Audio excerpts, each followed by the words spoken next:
around heroes and join me for a look into the coming of Battlemarked. I've got a collection of scrolls here of varying levels of authenticity with information touching on the upcoming collaboration. I'll deliver all this with a backdrop of my playthrough of Mushroom Hollow with a single hero, Tharok the Dwarf Fighter.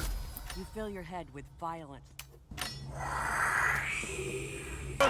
Your parents getting divorced and they wait until after your birthday to tell you. Looks like Riley is all up in her head. I tried to solo the game several times with Tibby, but at least the demo version of Battlemarked is weighted against range combat, and I couldn't make it for more than a few turns. Let me tell you what I mean. In Demio, your typical long-range attack covers 20 spaces, and the monsters move 4 or 6 spaces per turn. That means you could get several rounds doing nothing but firing arrows. But in the Battlemarked demo, bow range is reduced to 15 spaces, and monsters move 6, 8, or 10 spaces. On top of that, many of them have abilities which include another move action. Let's hope that last one, which I think might be a bug, is addressed by launch. It is the foe's turn. Your humble rat, for example, despite having a move range of 8, can move 12 spaces and attack the 13th space, leaving an extremely narrow area where you can remain safely motionless, firing your arrows and casting your spells. This makes all ranged fighters dependent on their tanks for protection, and a solo game with these characters is very tough. No one leaves alive. Even though enemy hit points and damage don't scale with the number of players in Battlemarked, one thing that remains the same as its predecessor is how quickly the card meter fills.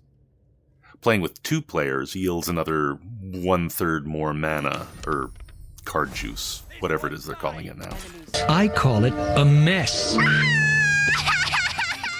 And playing with only 1 player doubles it. That's a bit of a generalization, but you get the idea.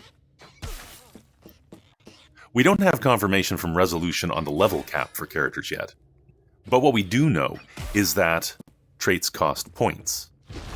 Tier 1 traits cost 1 point, Tier 2 cost 2, and Tier 3 cost 3. It's not rocket surgery.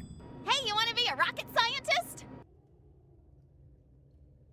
Since we know from the character sheets that we can have a total of 3 traits in each tier, that's 18 points total. If we assume 1 point per level after the first, that brings us up to level 19. So maybe we get a capstone ability at level 20. The point is, I think level 20 will be the maximum, and we'll need to level up each character separately to unlock all of their potential.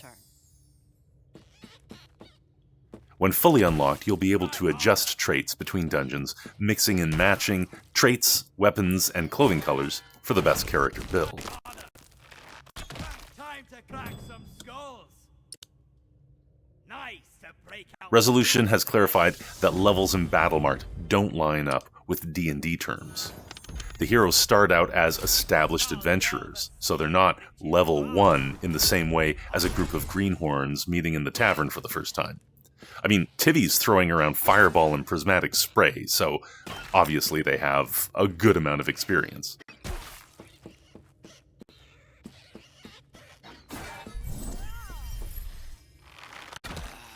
As of October, weapons are still undergoing a balance pass.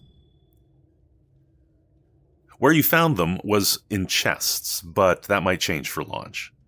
You will also have a way to upgrade your equipped weapons. A word on firepower. Titanium recharger, 3,000 round clip with bursts of 3 to 300 with the replay button. Another Zorg invention, it's even easier. Skill checks are also going through balancing. Of course, the developers are looking to add the ability score modifiers that didn't make it into the demo. They want these skill checks to work better and the display to look a little nicer. It is the foe's turn. Try harder. The other die, the one used for combat, not skill checks, has a set number of crits and misses on it. Ways to modify that number through traits and cursed weapons were considered early in the design stage, but they didn't make it into the game. Yet. This could be revisited after launch. Maybe for another campaign down the road. Enough fixing. More fighting. Brace yourself. A lot of information is coming from data miners, enough to fill up at least 1 page of a Battlemarked fandom wiki, but this information comes from very early builds. On top of the 6 heroes that will be available at launch, we have signs that a druid and a warlock will be added. The orc druid will be a shapeshifter. Given what we've seen of the polymorph spell, we can expect the new form to completely replace the original card hand with replenishing cards that are appropriate abilities for that form. While the druid is in their natural form, an orc, they might have the abilities we've already seen used by Myconid Spore Shamans and Radical Elf Druids: Healing Word, Gust of Wind, Thorn Whip, Barkskin, and Spike Growth. Other abilities might include Fog Cloud and Goodberry. And I suspect we'll have Heat Metal, based on the heated body status that we know about. And some sort of lightning ability, of course.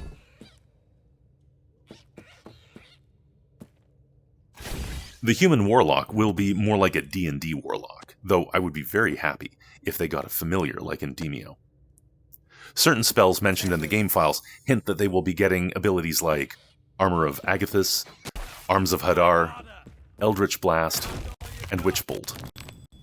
There's also Counterspell, Eye Bite, Mirror Image, and Petrification, but I really don't know who is getting these abilities. I suspect the Bard will have some of them, and likely Bane, Dissonant Whispers, Hypnotic Pattern, and Sleep as well. Beyond that, we have a bit more information on the lore. These campaigns will involve familiar people, groups, and places. It's been a real rabbit hole for me, but if you'll allow me to just ramble for a bit, I'll tell you about a couple of the tidbits that I've learned. Originally, Ash grew up shaping glass in the lower city, which was probably Baldur's Gate. But recently, they've changed it, so now she grew up shaping glass in the riverfront markets of Eriebor. Little changes like this tell me that they're really trying to make these new characters fit in with the existing lore, and they have a story and arc of their own. We've got mention of some characters like Agrorn Silverleaf, who's an elven ranger who was an occasional student of the famous sage Elminster Omar. Agrorn searched for Spellfire, and Elminster told him to go north and seek employment there to find it.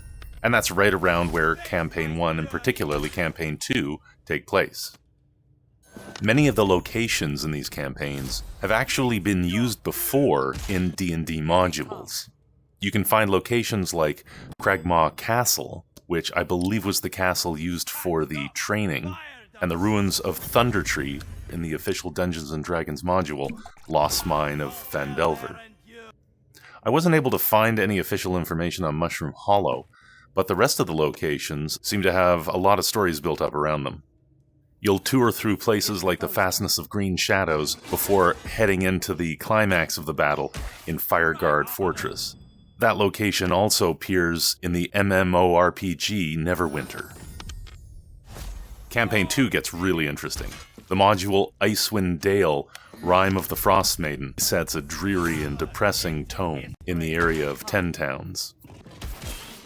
We'll be able to hit some iconic places, like Raven Rock, an ancestral mound of the Uthgard people. We might meet Harshnag the Grim at Jarlmud, fight through the goblin fortress of Karkalok, and finally dive into the necropolis, Ithrin, on some mad quest. This particular module is really well fleshed out, and I have to wonder, are they taking that module and incorporating it into Battlemarked, or is Battlemarked going to take place after the events of Rime of the Frost Maiden? Either way, it's sure to be drama and action-packed, and I'm very much looking forward to it. Moradin smiles upon me! Enemies up.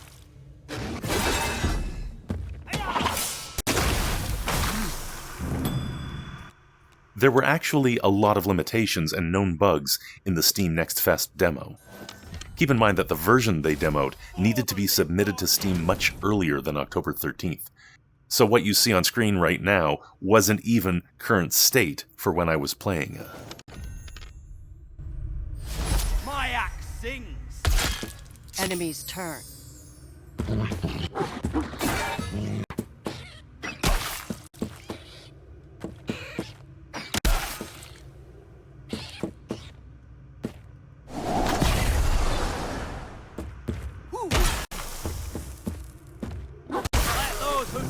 Remember. So let's look at value. This is Al from Al's Toy Barn, and I'm still here. Al, I think I'm feeling a deal action right now. Whoa, let's see what we got. Launching at $30 US, Battlemarked will include 2 campaigns. Each campaign contains 2 multi-level dungeons, each on par with a book in Demeo. These can be played as one-shot dungeons, just like Demeo, and the story mode strings them together with story-driven encounters similar to the ambush in Neverwinter Wood from the demo. There will be several of these, heaps of new cards, weapons, characters, a progression system, plus some really cool extras that Resolution has hinted at. Personally, I always felt that Demeo was priced about $10 too high, and that kept me from trying it for a couple of years. It looks like Battlemarked will be very reasonably priced. And like other players, once I got hooked, I wanted to see more content made available. Battlemarked will be handling that too, by releasing future campaigns as DLC, costing $10 each. Although there's no roadmap of campaigns yet, that's still very exciting news.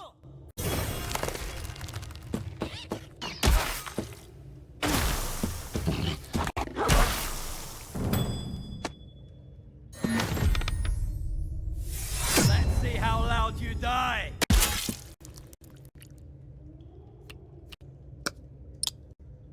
More irons in the fire. Show no fear.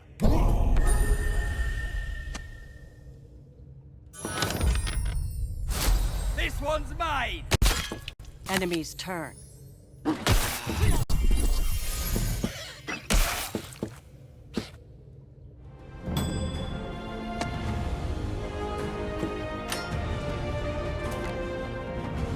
This has been my Why. I'll see you in Helm's Hold.